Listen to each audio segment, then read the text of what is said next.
Je vais effectivement revenir sur la grande réforme de l'enseignement secondaire des garçons intervenue en France en 1902. Pour les républicains d'alors, il s'agit avec cette réforme de moderniser à la fois les structures institutionnelles et le contenu des savoirs enseignés. Pour effectuer cette rénovation, le gouvernement s'est très largement appuyé sur les propositions d'une commission d'enquête parlementaire constituée en décembre 1898 au Palais Bourbon. Je m'empresse de vous signaler que des travaux de grande qualité existent déjà sur ce sujet. Je pense principalement à ceux d'Antoine Prot et d'Evelyne Herry. La genèse de cette réforme, ses enjeux, ses conséquences, notamment sur les différentes disciplines scolaires, tout cela est fort bien documenté. On peut d'ailleurs s'étonner du décalage qui existe entre l'ampleur de cette réforme, l'intérêt tout à fait légitime que lui portent les historiens de l'éducation et finalement sa relative marginalisation dans la mémoire de ce que l'on appelle communément l'œuvre scolaire de la Troisième République. Dans un article publié en 2008 dans la revue Histoire de l'éducation, Antoine Prot s'interrogeait sur les raisons du succès de cette commission, alors que tant d'autres ont vu leurs propositions ne jamais aboutir. Selon lui, la méthode suivie, notamment le fait d'avoir procédé à une très large consultation, explique en grande partie ce succès. Il conclut d'ailleurs son article de la manière suivante: rarement les problèmes de l'enseignement auront été traités avec autant de méthode, de sérieux, de respect, de volonté d'aboutir et, partant, d'efficacité. La présente communication a notamment pour ambition de s'interroger sur le rôle d'un acteur dans cette réussite, celui du président de cette commission d'enquête, le député républicain Alexandre Ribot. Dans quelle mesure ce dernier a-t-il contribué à ce succès ? Par ailleurs, l'activité de cette commission spéciale d'enquête m'apparaît intéressante du point de vue de la compréhension du fonctionnement de la machine parlementaire au tournant des 19e et 20e siècles. Pour les hommes politiques de cette époque, le passage par une grande commission, surtout quand il s'accompagne d'une fonction particulière au sein de celle-ci, président ou rapporteur, permet d'obtenir un surcroît de notoriété et à terme souvent un portefeuille ministériel. Le cas d'Aristide Briand, révélé par son rapport sur la séparation des églises et de l'État, l'illustre fort bien. À l'échelle de la Troisième République, le système des commissions a connu d'importantes transformations. À l'origine, n'existent que des commissions spéciales constituées pour étudier un projet ou une proposition de loi. Leurs membres sont désignés par les bureaux et leur durée de vie coïncide avec celle de leur mission. Peu à peu, toutefois, la coutume a institué des commissions permanentes. D'abord celle du budget en 1876, puis celle des armées et d'autres par la suite. Si le poids de ces structures pérennes augmente au fil des années, il faut attendre 1902 pour qu'une résolution officialise l'existence de 17 commissions permanentes à la Chambre des députés, ce qui participe à la rationalisation en cours du travail parlementaire. Incontestablement au Palais Bourbon, comme d'ailleurs à celui du Luxembourg, les commissions, ces organes auxiliaires des chambres, comme les qualifie Joseph Barthélemy, sont des lieux de pouvoir. Si toutes les commissions mènent des investigations pour préparer le travail législatif, certaines sont dotées de prérogatives accrues. Ce sont les fameuses commissions d'enquête. Comme l'a montré Fabienne Bock, le système des commissions d'enquête s'est en quelque sorte codifié à partir de la monarchie de Juillet. Durant le XIXe siècle, leur nombre a varié au gré des régimes et de la conjoncture. Il y en a eu par exemple beaucoup dans les premières années de la Troisième République, puis dans les années 1920 et 1930, au moment des grands scandales. Sur la longue durée, la tendance est à la généralisation de l'octroi des pouvoirs d'enquête aux commissions permanentes, au détriment parfois de l'exécutif. C'est ce que dénonce en 1934 Joseph Barthélemy dans son essai sur le travail parlementaire et le système des commissions. Dans cet ouvrage, ce juriste, futur ministre de la Justice sous Vichy, procède à une intéressante typologie des commissions d'enquête en s'appuyant sur les trois fonctions du Parlement. Premièrement, le rôle judiciaire. Des commissions sont en effet parfois nommées pour vérifier la légalité de l'élection des parlementaires. Deuxièmement, le rôle législatif. Des commissions d'enquête peuvent être chargées d'éclairer l'Assemblée sur un problème particulier. Barthélemy range la commission sur l'enseignement, qu'il qualifie d'ailleurs d'enquête mémorable, dans cette catégorie. Enfin, troisièmement, la mission générale de contrôle des commissions d'enquête parlementaires peuvent être constituées afin d'évaluer le fonctionnement d'un service en court-circuitant de fait le ministre en charge de ce secteur. Quelle que soit leur finalité, on le voit, les commissions d'enquête participent pleinement à la vie démocratique tout en s'insérant naturellement dans les affrontements politiques de l'époque. Dès lors, si on en revient à la commission sur l'enseignement, il me semble possible d'aborder le travail de cette commission, et tout particulièrement de son président, d'un point de vue politique, en essayant de le considérer au regard des enjeux de son temps qui dépassent le strict cadre de l'éducation. Je vous rappelle qu'au moment où siège cette commission, la France se déchire sur l'affaire Dreyfus. Pour traiter ces différentes questions, je vous propose dans une première partie de préciser les circonstances de l'installation de cette commission et l'élection de Ribot à sa tête, avant de présenter dans une seconde partie son action en insistant sur le rôle de son président. À la fin de l'année 1898, 3 propositions de loi sont déposées au Palais Bourbon. Donc, ils émanent de députés de gauche et ces 3 propositions ont trait à l'enseignement secondaire catholique. Une commission spéciale de 33 membres est par conséquent nommée. C'est la procédure normale. Toutes les sensibilités de la Chambre y sont représentées, du radical socialiste Léonce Levrault au comte de Main. La commission se réunit pour la première fois le 2 décembre 1898. La première tâche qui incombe à une commission de ce type est d'élire son président. 3 candidats en lice: Édouard Hénard, un grand banquier lyonnais, défenseur à la Chambre du libéralisme économique et qui se situe au centre de l'échiquier politique. Gustave Isambert, député d'Eure-et-Loir, fondateur en 1894 du groupe de l'Union progressiste. Ce groupe s'est constitué en réaction à la politique d'apaisement à l'égard des catholiques conduite par les républicains modérés. Enfin, le 3e protagoniste appartient précisément à cette mouvance des républicains modérés. Il s'agit d'Alexandre Ribot, député du Pas-de-Calais depuis 1877, ancien ministre et président du Conseil. Outre le choix d'un homme pour diriger la commission, l'enjeu de cette élection est d'établir le rapport de force au sein de celle-ci concernant la question de la liberté de l'enseignement. C'est de cela en fait dont il s'agit. Hénard et Ribot y sont favorables, Isambert y est hostile. Les résultats sont très serrés entre Isambert et Ribot, le premier obtenant 14 voix et le second 16, soit la majorité absolue. Quelques jours plus tard, le 8 décembre, très exactement, une autre décision importante est prise par les membres de la commission à l'initiative de son président, donc Alexandre Ribot. C'est lui, en effet, qui suggère que la commission, chargée initialement, je vous le rappelle, de la discussion de 3 propositions de loi, demande à la Chambre d'obtenir les pouvoirs d'une commission d'enquête. Il annonce à ses collègues, donc je cite le compte-rendu de la séance, que le ministre de l'Instruction publique, c'est Georges Lègue à l'époque, lui a proposé de se mettre, ainsi que son haut personnel, à la disposition de la commission, et que les auditions seront en conséquence aussi nombreuses que celle-ci pourra le désirer. Ribot ajoute également que selon lui, ces auditions devront être contradictoires. Je cite une nouvelle fois le compte-rendu de la séance. Sur toutes ces matières, la commission doit appeler devant elle des spécialistes, pris dans toutes les opinions et rassembler en une enquête générale les éléments ainsi recueillis. Les membres de la commission acceptent la proposition de Ribot. Aussi, ce dernier demande-t-il à la Chambre des pouvoirs étendus afin, je cite la lettre adressée par Ribot au président du Palais Bourbon, de procéder à une enquête sur l'état de l'enseignement secondaire. Cette demande est accordée lors de la séance du 12 décembre. Comme vous le constatez, la question de l'enseignement secondaire catholique, qui était le point de départ de la commission, est désormais intégrée, diluée, pourrait-on dire, dans une réflexion plus vaste, plus globale sur l'enseignement secondaire. Par son habileté politique et sa connaissance des mécanismes parlementaires, Ribot est donc parvenu à s'installer à la tête d'une commission et à en modifier le périmètre et les pouvoirs. Cette manœuvre ne s'explique pas uniquement par sa volonté de protéger la liberté d'enseignement, à un moment où le sujet redevient brûlant. Des considérations plus personnelles entrent également en ligne de compte. Tout d'abord, le contexte politique de l'époque. Depuis 1896 et la constitution du cabinet Méline, Ribot observe que son groupe politique, celui des républicains modérés, qu'on appelle à l'époque les progressistes, après avoir dominé la scène parlementaire et occupé les principales fonctions gouvernementales, se trouve en pleine décomposition.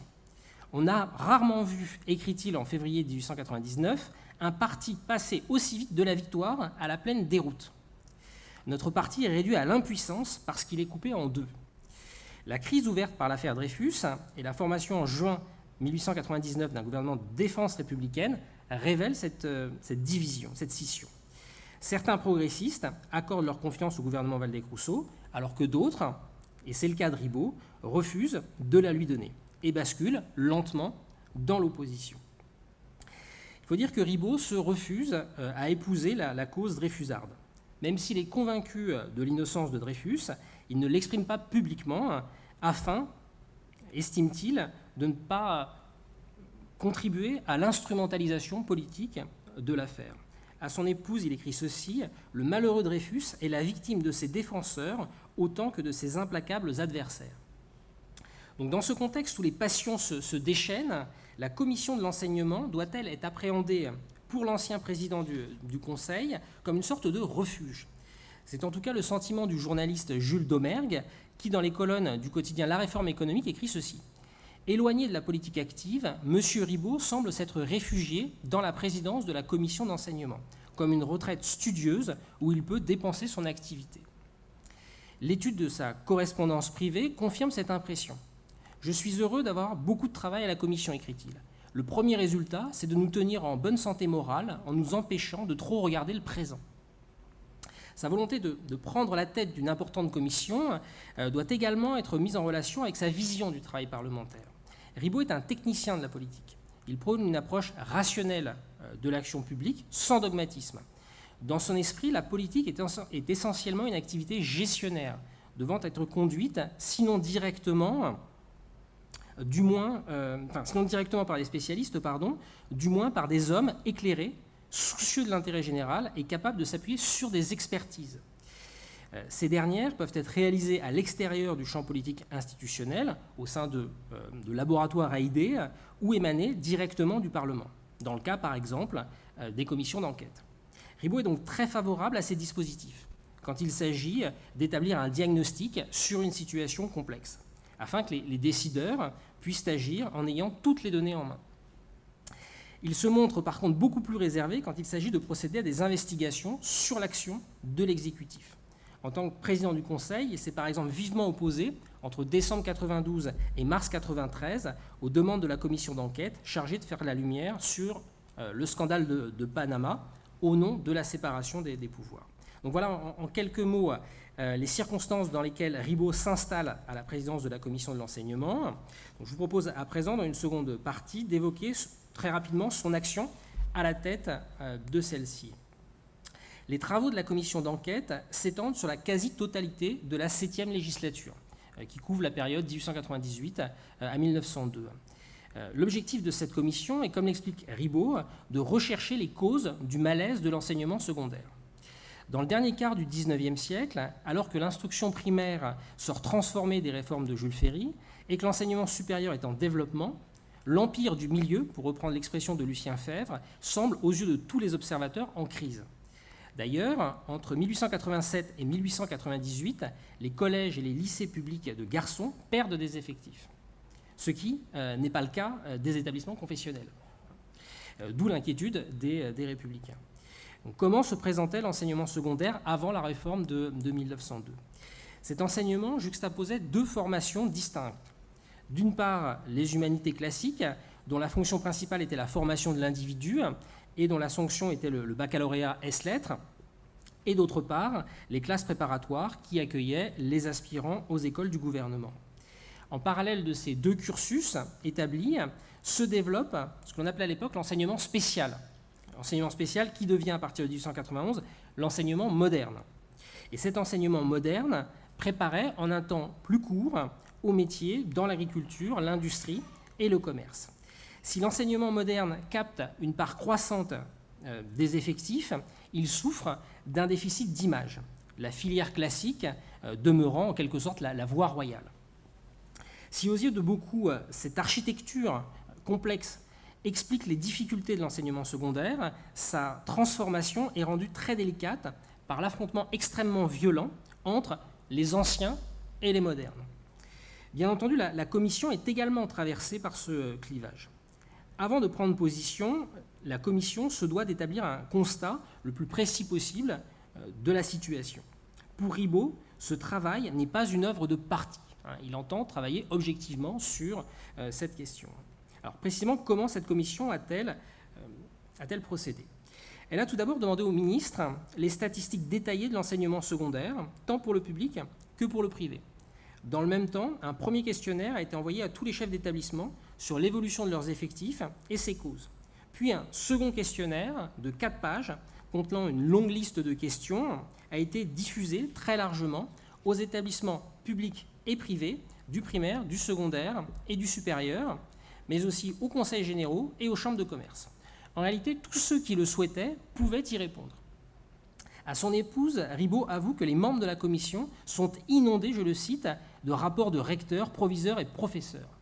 Ce monde universitaire, dit-il, a une fécondité de plumes extraordinaire. Tout n'est pas à dédaigner dans ce fatras. Enfin, entre le 17 février et le 27 mars 1899, la commission auditionne près de 200 personnes, parmi lesquelles des hommes politiques, le ministre de l'Instruction publique naturellement, mais aussi Léon Bourgeois, Émile Combes, Raymond Poincaré et d'autres. Elle auditionne également des académiciens, des professeurs de lycée et d'université, par exemple les historiens Gabriel Monod et Ernest Lavis sont entendus, des chefs d'entreprise et également des ecclésiastiques. Toutes ces dépositions remplissent plus de 1300 pages, donc ce qui montre l'ampleur des investigations menées par cette commission. Dans sa correspondance personnelle, Ribot se félicite d'être parvenu à interroger des représentants de l'enseignement libre. Il écrit ceci: « C'est un fait nouveau, c'est un signe qu'il s'est fait malgré tout un certain apaisement et que l'on commence à ne plus se regarder comme des ennemis qui doivent s'exterminer. » En dehors de la commission, le député du Pas-de-Calais multiplie également les contacts de manière plus ou moins informelle, à l'occasion par exemple de dîners qu'il organise à son domicile. Ces échanges avec le ministre et ses services sont nombreux. À la chute du second cabinet Dupuy en juin 1899, Ribot est sollicité par Poincaré, qui tente alors de former un cabinet. Ribot l'assure de son soutien et lui demande le portefeuille de l'instruction publique. Malheureusement pour Ribot, Poincaré ne parvient pas à ses fins, et c'est finalement Waldeck-Rousseau qui parvient à former ce nouveau gouvernement, en maintenant Georges Lègue à l'instruction publique. Cet épisode est toutefois intéressant car cela montre la volonté de Ribot d'aller au bout de cette réforme, en passant de la présidence de la commission au ministère de l'instruction publique. Au total, la commission produit une documentation colossale, 3600 pages, achevée en 1901, comprenant des statistiques, donc les réponses aux questionnaires, les comptes rendus des auditions, mais aussi 11 rapports particuliers rédigés par les membres de la commission et un livre d'Alexandre Ribot, publié chez Armand Collin, intitulé « La réforme de l'enseignement secondaire ». Ce livre est un résumé des débats et des propositions de la commission. Cette publication manifeste, me semble-t-il, la volonté de Ribot de faire vivre le débat à l'extérieur du Parlement. La majorité modérée de la commission propose finalement toute une série de mesures pour adapter l'enseignement secondaire au monde moderne. L'allègement des horaires, le passage du cours de 2 heures au cours d'1 heure, la réduction de la place du grec, le développement des langues vivantes et du dessin, ou encore la suppression des baccalauréats. La commission défend également, et c'est là le point le plus important, un rapprochement entre les enseignements classiques et modernes. En octobre 1901, Alexandre Ribot adresse une lettre à Georges Lègue, toujours ministre, l'invitant à s'engager résolument et à éviter, je cite, « les demi-mesures qui tuent les réformes ». Les deux hommes, toutefois, se séparent sur la question de l'unité de l'enseignement secondaire. Lègue souhaitant aller beaucoup moins loin que ce que propose la commission. Commission qui se heurte également au conservatisme du Conseil supérieur de l'instruction publique. Donc, des rencontres sont organisées à la fin de l'année 1901, rencontres parfois très tendues, mais qui permettent malgré tout d'aboutir à un compromis largement favorable à Ribot. Certes, le ministre sauve entre guillemets le baccalauréat et obtient que la durée des études classiques soit maintenue à 7 ans, mais il doit admettre le principe de l'unité de l'enseignement secondaire et de l'égalité des études classiques et modernes, ce qui est le cœur de la réforme de 1902. Les mesures prévues donc, par le ministre et la commission, relevant du seul domaine réglementaire, une simple résolution fut votée à la Chambre des députés après un long débat en février 1902. Durant ce débat à la Chambre, les sujets les plus clivants sont abordés. La liberté de l'enseignement, qui finalement n'a pas été réellement traitée par la commission, le principe de gratuité du secondaire et bien sûr la place du latin, qui est vraiment une question extrêmement clivante. Le décret sur l'enseignement secondaire du 31 mai 1902 apparaît comme la conclusion du travail parlementaire engagé en 1898 par la Commission. Pour conclure, J'aimerais tout d'abord donc insister sur le travail donc, remarquable de cette commission d'enquête, donc dirigée par Ribot. On peut en effet estimer que c'est grâce à cette expertise extrêmement minutieuse qu'un compromis politique a finalement pu se dégager sur un sujet extrêmement sensible.